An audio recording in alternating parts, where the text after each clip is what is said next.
An impeccably authentic manuscript of the year 822 tells of the body of a very important man with a stone being brought up this estuary.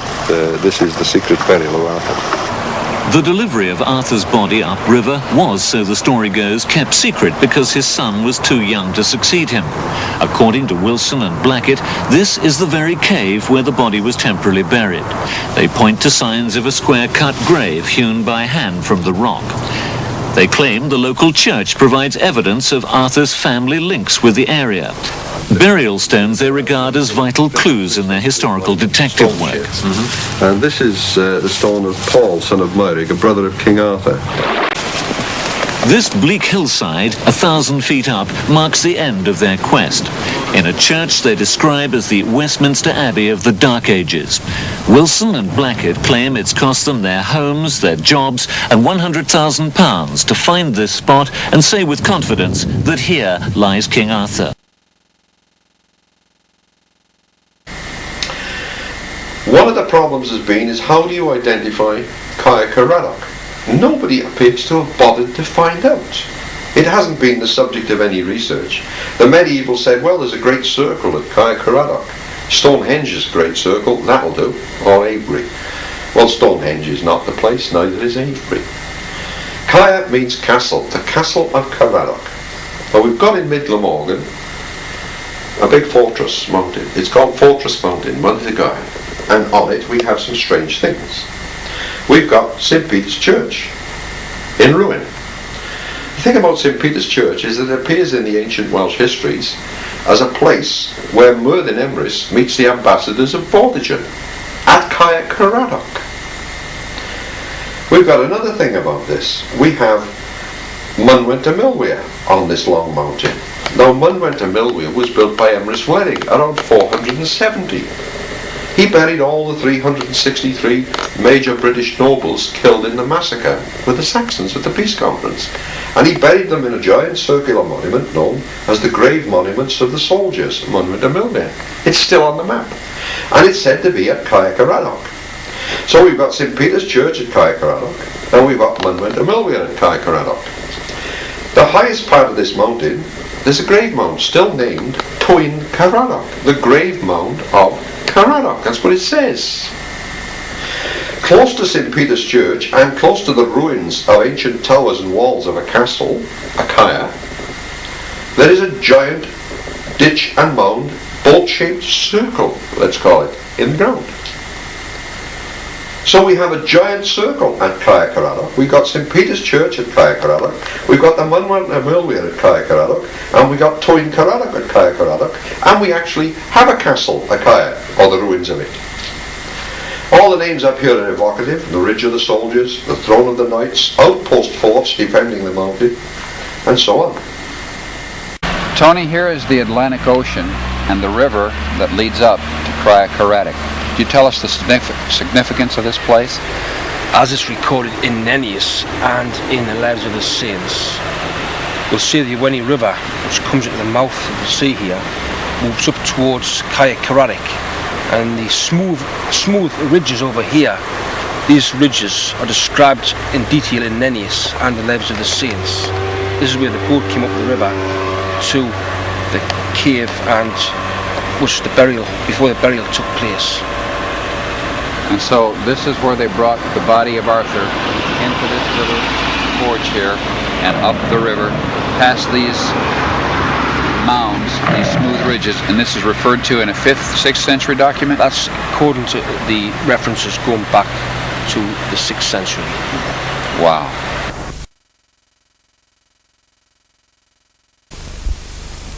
The medieval histories here say how the Normans seized the castles. They were allied to the Welsh king here. The Normans under Fitzhamon were in the area. They sailed off. The Welsh king dispersed his army. They'd been fighting a joint battle there. And everybody went home, and the Normans sailed back in the night and attacked their own allies and seized the castles.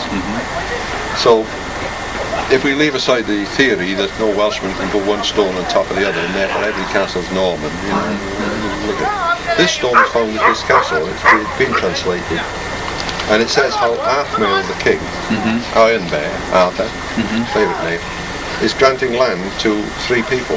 Nertat, who turns out to be Nertat, daughter of Brucken of Brecon, who's his first cousin. Okay. Philly the bishop, who's Ufelwyn, Bishop of Llandaff, who's a grandson of St Gildas, immediate type king. Okay. And the third person is Glwys. Well, Glwys is Glwys Cernew, a brother of St Caddoc, a sort of second nephew of Arthur. It's all contemporary younger people in his family. He's granting land to them for a religious purpose. And this stone is found in this castle. So there's a stone with Arthur's name on it.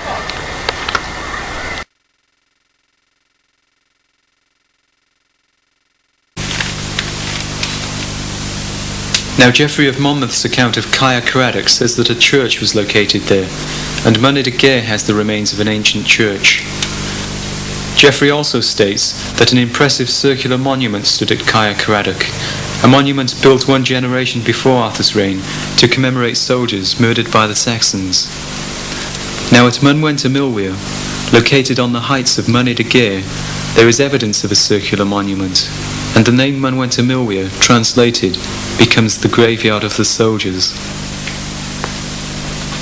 Right, here on a 1980 Ordnance Survey map, you've got the Mynwent y Milwyr, this monument of the soldiers of the military on Mynyddig de Gaer, Fortress Mountain. We're going there. Now, in 1983, a mere 3 years later, we've got an addition to the maps in the form of a motorway, but up on Mynyddig de Gaer, here, right, can you focus in?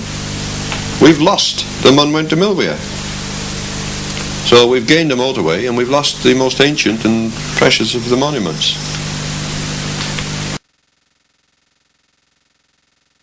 Circle is, and whatever these mounds are, this is the monument of the soldiers. This is it, here. This is it. And you can see the whole of the bloody kingdom from here, just about. You can't see up the valleys, but you can see the whole bloody kingdom from this point. Bloody marvellous, you know. Ironically, the name Mynwent y Milwyr has been lost from the very map that this triangulation point was built to chart. Impressions in the earth are all that remain. Whatever's under the ground here, God knows I don't. And whatever was here, the big circle one. You can trace it out and walk around it. Dead bodies. Well, there's lumps and mounds here, and this is the perimeter of it here. You can see the mounds, the perimeter of it, and it walks around here. Geoffrey of Monmouth said that the circular monument of the soldiers, built in about the 5th century AD, was Stonehenge, but this is clearly one of Geoffrey's many confusions. For Alan Wilson then, this site, taken together with other evidence, pointed to the location of Caer Caradoc here, in Morgannwg. This is the edge of it. You've traced the mound there. It is there. Okay? Seen it? Most vital identification in Britain. No doubt.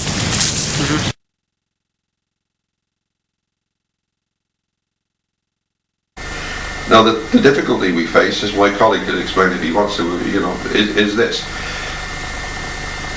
If the academic view, which is absolutely absurd, is ludicrous, that stemming from one man only, who wasn't a historian, that the Colburn alphabet was invented around the time of Napoleon, 1800, then you can't have 1,000 or 1,500-year-old Colburn axe. Nor can you have the Colburn writing described by Julius Caesar and Strabo and Ammianus Marcellinus and others, and so on, which we've been through. So we have an ancient Colburn axe, but the academic stance is that this can't exist because Colburn wasn't invented until around 1800 AD, instead of about 800 BC, as we're proving. So that's the only one in the world, and it's urgently in need of preservation by experts to make sure it doesn't fall apart completely, which is what I'm doing in my hands.